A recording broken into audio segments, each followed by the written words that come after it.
Kita akan lihat dalam Markus 9 ayat 50. Markus 9 ayat 50. Baca sama-sama.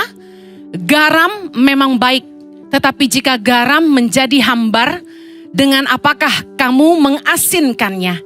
Hendaklah kamu selalu mempunyai garam dalam dirimu dan selalu hidup berdamai yang seorang dengan yang lain. Saya akan khotbah tentang nilai-nilai dalam komunitas.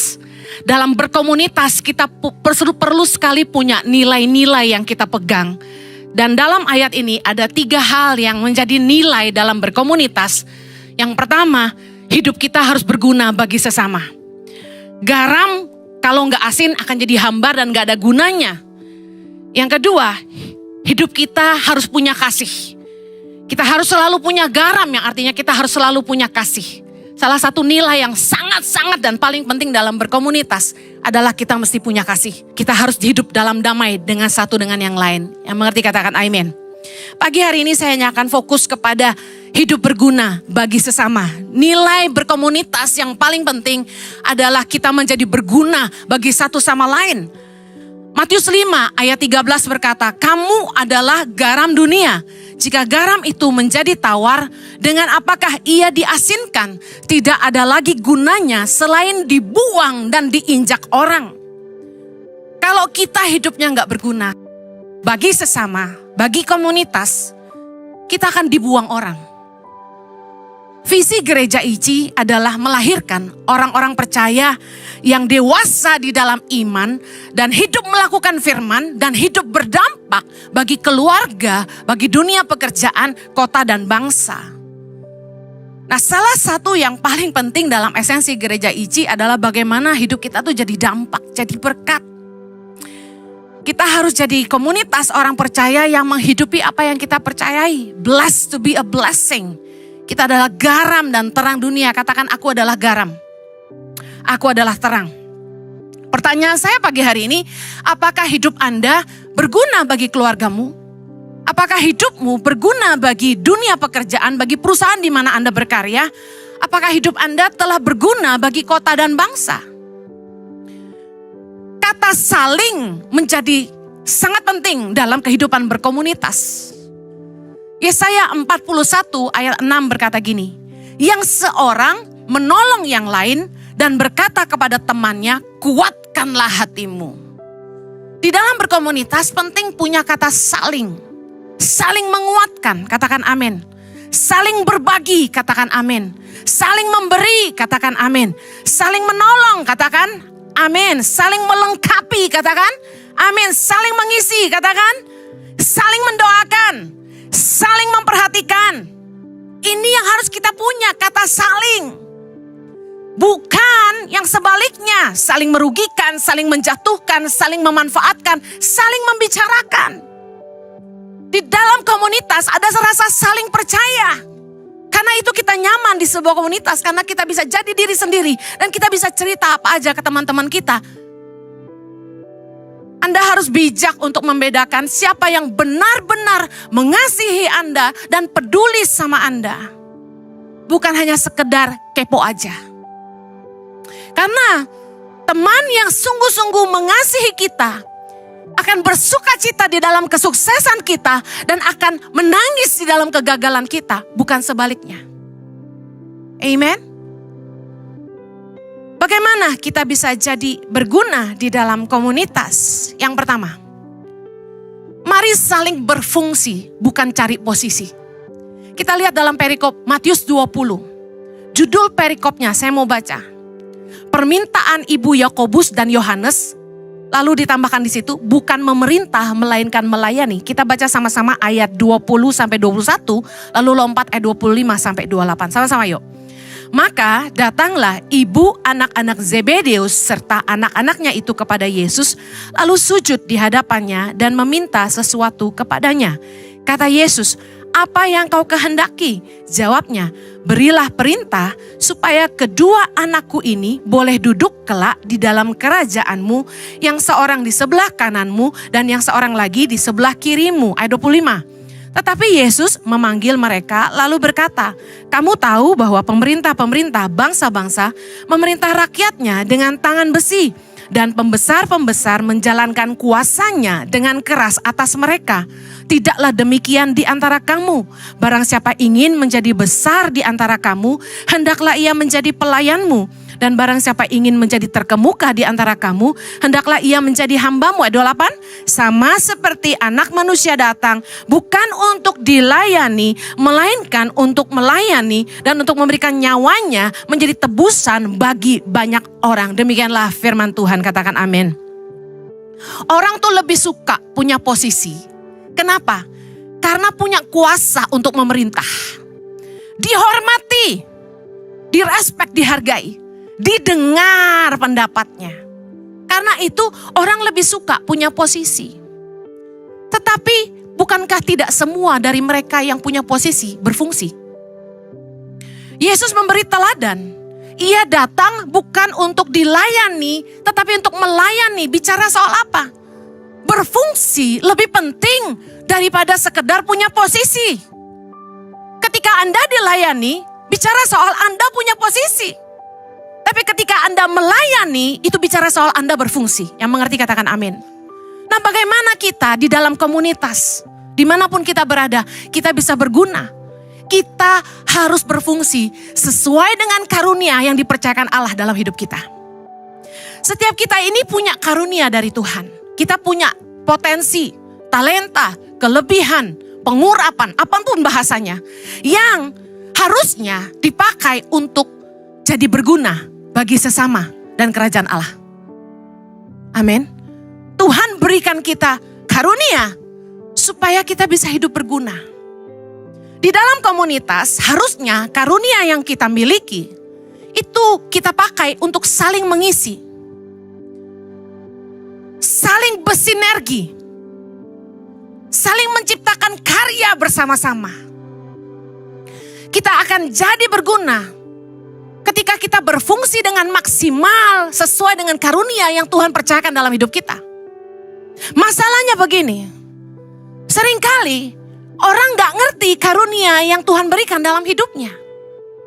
Orang lebih peduli kepada posisi daripada fungsi. Anda punya berbagai kelebihan, saya percaya.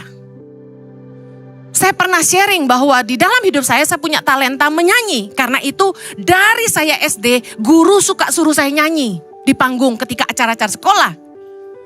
Bahkan ketika saya melayani di awal-awal saya SMA dan bahkan kuliah, saya melayani sebagai singer dan worship leader. Pernah punya posisi sebagai worship pastor. Saya ngelatih choir, ngelatih worship leader dan lain sebagainya. Tapi pada akhirnya saya menemukan bahwa saya tidak berfungsi maksimal sebagai penyanyi. Orang yang tidak mengerti karunia yang terkuat yang Tuhan tanam dalam hidupnya, gak akan berfungsi maksimal.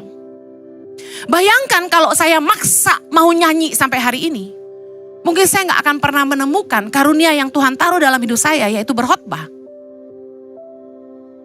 Perlu seorang Yohanes Kristianus yang Tuhan kirim dalam hidup saya untuk pecut saya dalam tanda kutip, untuk paksa saya berkhotbah. Waktu kami pacaran, saya sering dapat pewahyuan dari Tuhan. Tiap kali saya baca firman, selalu dapat pewahyuan. Saya bingung, makanya saya kalau baca Alkitab gak bisa ngikutin renungan Alkitab 1 tahun.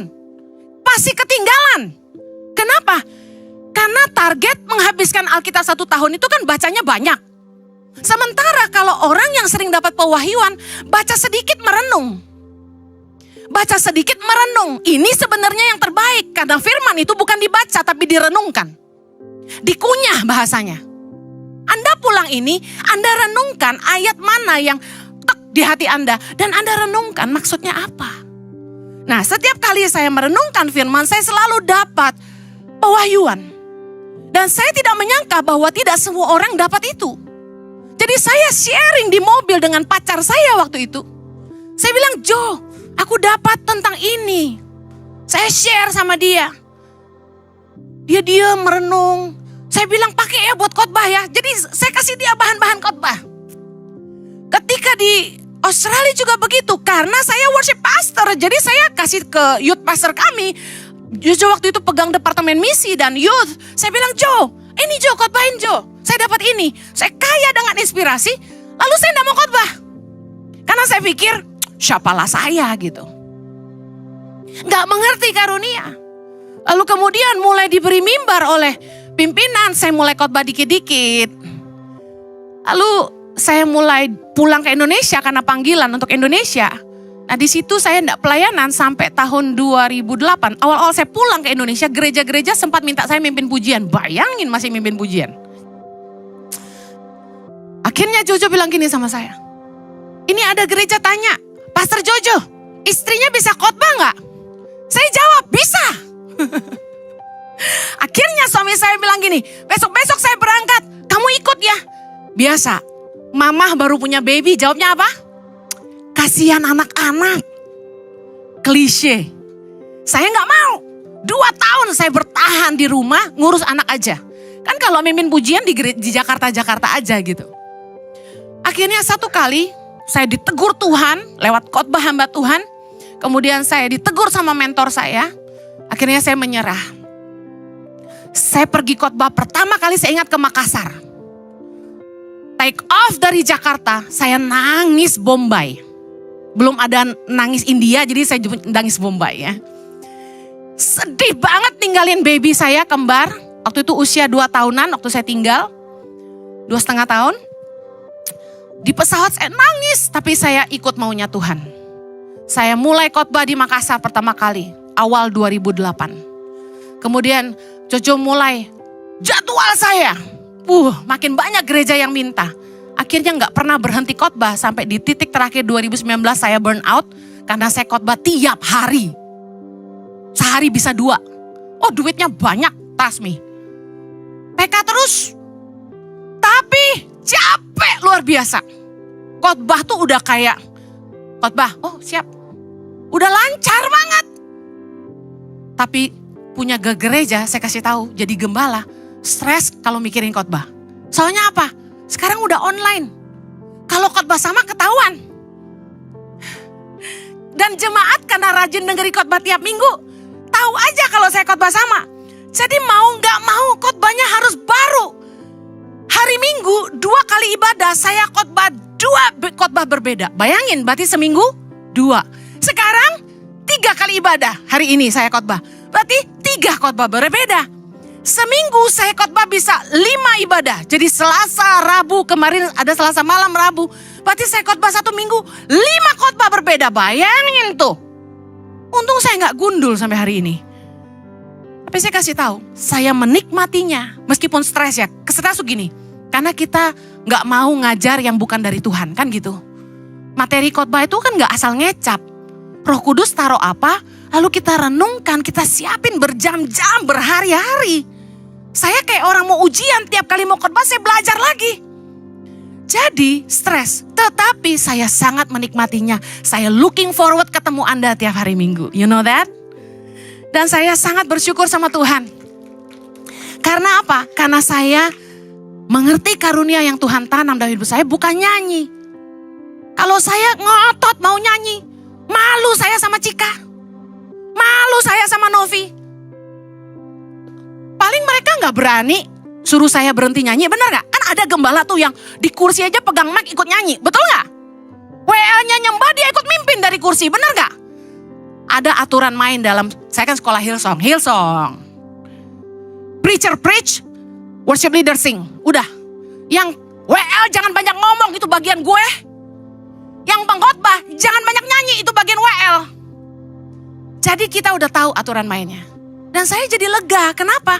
Karena kalau saya nyanyi malu-maluin, lebih baik saya khotbah. Well, kalau Anda ingin berguna dalam komunitas, Anda mesti ngerti karunia yang Anda punya.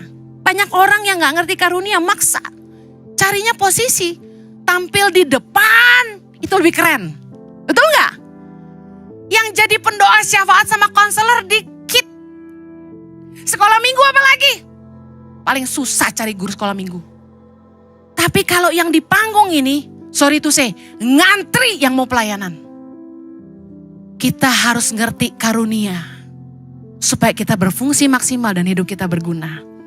Roma 12 ayat 4 berkata, Sebab sama seperti pada satu tubuh, kita mempunyai banyak anggota, tetapi tidak semua anggota itu mempunyai tugas yang sama. Katakan amin. Demikian juga kita, walaupun banyak adalah satu tubuh di dalam Kristus, tetapi kita masing-masing adalah anggota yang seorang terhadap yang lain. Yang artinya apa? Dengan karunia yang Tuhan berikan, kita harus pakai untuk saling melayani satu sama lain. Kita harus berada di tempat yang tepat, dan kita harus bersama dengan orang-orang yang tepat. Jangan sampai Anda berada di sebuah komunitas yang Anda tidak dibutuhkan di situ. Udah terlalu banyak orang hebat, lalu Anda cuma jadi aksesoris, buat apa? Pilihlah komunitas di mana hidupmu bisa berguna dengan karunia yang Tuhan tanam dalam hidupmu. Yang mau katakan amin. Yang kedua, bagaimana kita jadi berguna? Saling melayani dengan kerendahan hati. Saya rasa Yesus memberi teladan terbaik ketika dia berkata, anak manusia datang bukan untuk dilayani, melainkan untuk melayani. Saya rasa tidak ada contoh yang lebih keren dari ini. Bahwa raja segala raja datang ke dunia, lahir dan mati untuk kita. Dia merendahkan dirinya dan taat sampai mati, kata firman Tuhan. Kalau kita mau hidup kita berguna, kita harus melayani dengan kerendahan hati. Saya kasih tahu, meskipun kita hebat, tapi kalau kita sombong, kita nggak berguna. Katakan amin. Saya pernah punya staf yang cerdasnya luar biasa, kreatifnya luar biasa, tapi sombongnya luar biasa. Suka merendahkan saya, suka kurang ajar sama saya. Pada akhirnya enggak ada kepake. Dia mau pergi enggak, saya tahan, silakan. Monggo, pintu terbuka lebar, go ahead. Sometimes orang yang merasa hebat, terlalu sombong untuk tetap tinggal sama-sama kita. Mereka merasa gini, gue gak butuh elu. Gue keluar dari sini banyak yang mau terima gue. Wah, ada 3 kali dalam hidup saya ketemu staf yang kayak begitu. 4. Sombongnya minta ampun. Pernah 1 kali, gara-gara sombong, Dia bilang gini sama saya, gaji yang tangan pengharapan kasih saya itu, kalau saya keluar dari sini saya bisa dapat sama di tempat lain atau lebih besar. Oh monggo, saya bilang, silakan. Abis itu dia setengah mati dapat kerja. Makanya orang gak boleh sombong, amen. Orang hebat kalau tengil gak ada gunanya. Only humility that can bring great people together. Hanya kerendahan hati yang bisa membawa orang-orang hebat untuk bekerja sama. Mari miliki kerendahan hati untuk saling menghargai kelebihan masing-masing.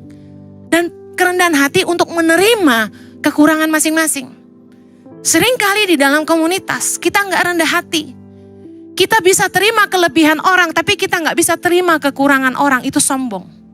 Orang yang gak bisa terima kekurangan orang lain, merasa diri lebih benar dan lebih baik, setuju? Lihat suami istri. Ketika Anda tidak saling rendah hati, apa yang Anda katakan pada pasanganmu? Gue bisa hidup tanpa lu. Gue akan lebih happy kalau gue nikah sama orang lain dan bukan lu. Gitu kan? You feel better. Anda merasa Anda lebih baik. Saya kasih tahu, dia tidak nikah sama Anda pun dia akan hidup lebih baik. The other way around. Jadi kita gak bisa sombong. Saya gak bisa bilang kalau saya nikah sama orang lain dan bukan Jojo, saya akan lebih happy. Gak bisa. Kemarin saya ngomong sama anak saya gini.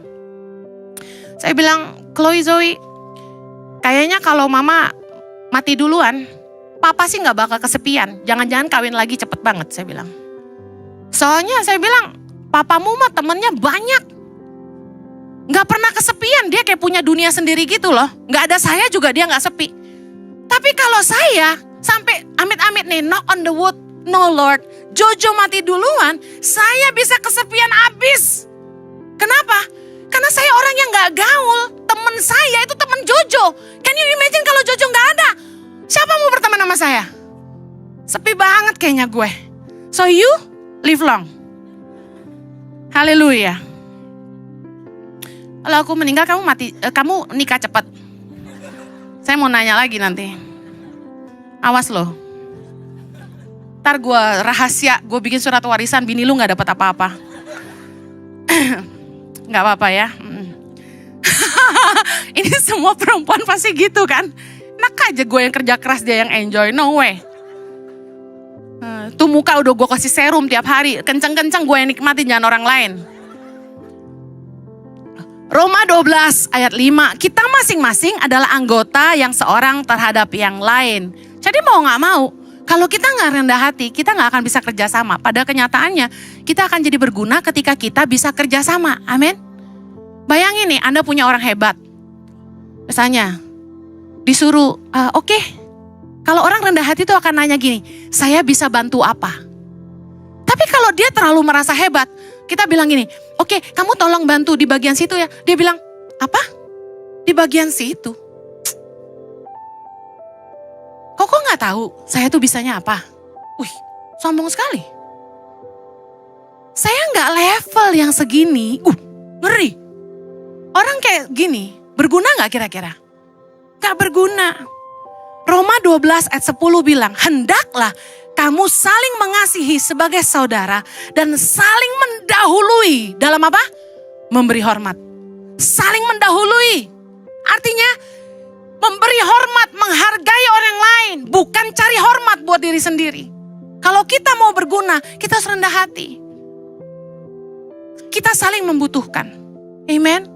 Saya nggak bisa sombong, saya nggak bisa bilang, gereja online itu mulainya di mana? YouTube gue, gitu.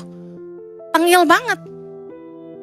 Tanpa staff saya waktu itu namanya Hans, yang bantu saya set up YouTube Henny Kristianus, tanpa dia yang videoin saya meskipun sambil main game, dan ngeditin video saya, dan bikin thumbnail-thumbnail aneh ya, ngerubah judul-judul khotbah saya, mungkin orang gak akan follow juga. Kebetulan aja Tuhan yang promosi, tapi Tuhan pakai orang lain untuk menolong kita. Kita gak bisa sombong, saya nih gaptek. Hans inilah yang pertama kali nolong saya. Sebenarnya ulang tahun Ici ini saya bilang, Hans bisa gak datang? Dia bilang, saya tinggal di Bali Bu, kerja. He's a very good guy. Saya percaya bahwa kita harus belajar seperti Yesus. Matius 11 ayat 29, Yesus berkata, belajarlah daripadaku, aku ini lemah lembut dan rendah hati. Orang yang lemah lembut itu bukan lemah. Tapi dia bisa menguasai dirinya dengan kuasa yang dia punya. Kalau orang tuh mau rendah hati, dia mau ditegur, katakan amin. Mau terima masukan dari orang lain, katakan amin. Mau diajar, dibimbing, dididik, dibentuk, itu gak enak. Tapi kalau rendah hati, kita akan jadi lebih baik. Karena gak ada orang yang gak butuh dibimbing. Kalau kita rendah hati, kita akan mengutamakan kepentingan bersama di atas kepentingan pribadi. Mari kita belajar untuk saling rendah hati. Yang terakhir, bagaimana supaya hidup kita berguna di komunitas? Mari saling jadi berkat, bukan jadi beban. Katakan, saya harus jadi berkat. Dalam hidup berkomunitas kita gak boleh jadi beban, tapi kita harus jadi berkat. Baca sama-sama 2 Tesalonika 3 ayat ke-6. 3, 2, 1. Tetapi kami berpesan kepadamu saudara-saudara dalam nama Tuhan Yesus Kristus, supaya kamu menjauhkan diri dari setiap saudara yang tidak melakukan pekerjaannya dan yang tidak menurut ajaran yang telah kami terima dari kami. Ayat 7.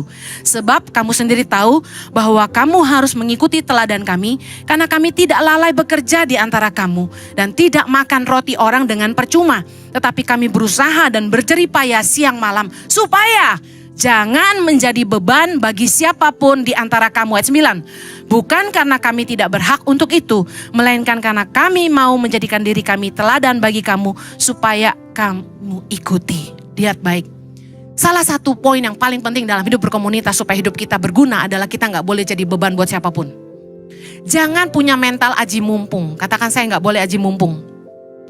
Jangan memanfaatkan kebaikan teman. Jangan memanfaatkan kepercayaan teman. Tuluslah dalam hubungan. Saya kasih contoh ya, yang real ya. Jangan muka gratisan. Jangan maunya ditraktir terus sama orang. Jangan maunya diskon-diskon. Saya udah sering khotbah ini. Kalau Anda belanja sama temenmu, sesama komunitas, jangan minta gratis, malu-maluin. Harusnya kita saling menolong, bukan saling merugikan. Amin. Harusnya kita bayar lebih supaya kita memberkati. Saya gak sama temen aja, maaf ya. Yang saya gak kenal nih, dia jualan online. Dia bilang, Kak, totalnya 161. Saya transfer 165. Oh, terima kasih ya, Kak. Kenapa sih uang 4.000 aja pelit gitu? Berkati. Sama temen loh. Pren, 20% ya pren. Apaan lo? Cas lebih yang kayak gini. Harusnya kita punya mental jadi berkat. Jangan ngerugin orang. Jangan diajak makan sama orang kaya, kita serakah. Wow. Udah, pesan. Dia banyak duit, pesan. Saya kasih tahu ya, jemaat ICI, pengerja ICI, jangan muka gratisan, jangan aji mumpung. Firman Tuhan berkata dalam Amsal 23 ayat 1. Bila engkau duduk makan dengan seorang pembesar, bicara orang kaya, orang besar, punya nama besar, punya jabatan. Perhatikanlah baik-baik apa yang ada di depanmu. Taruhlah sebuah pisau pada lehermu. Bila besar nafsumu, artinya jangan serakah, kuasai dirimu. Jangan ingin akan makanannya yang lezat. Itu adalah hidangan yang menipu. Orang akan menilai kamu dari cara kamu makan.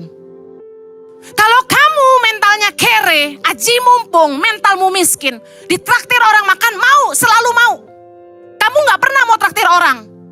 Saya kasih tahu, kaya miskin orang itu di hati, bukan banyak duitnya. Orang mungkin gak banyak duit, tapi dia gak mental gratisan. Dia mau berkati orang juga. Amen. Saya ditraktir makan sama donatur, saya rebutan bayar, saya bayar. Yang ngajak saya makan orang kaya, saya berebut bayar. Sama Jojo juga. Malu makan gratis terus. Amen. Saya paling pantang di traktir-traktir itu malu. Bukan kita sombong, tapi saya gak mau dibilang, tuh hamba Tuhan muka gratisan. Tuh gak mempermuliakan nama Tuhan. Saya ajarin anak asrama, saya omelin kemarin di grup.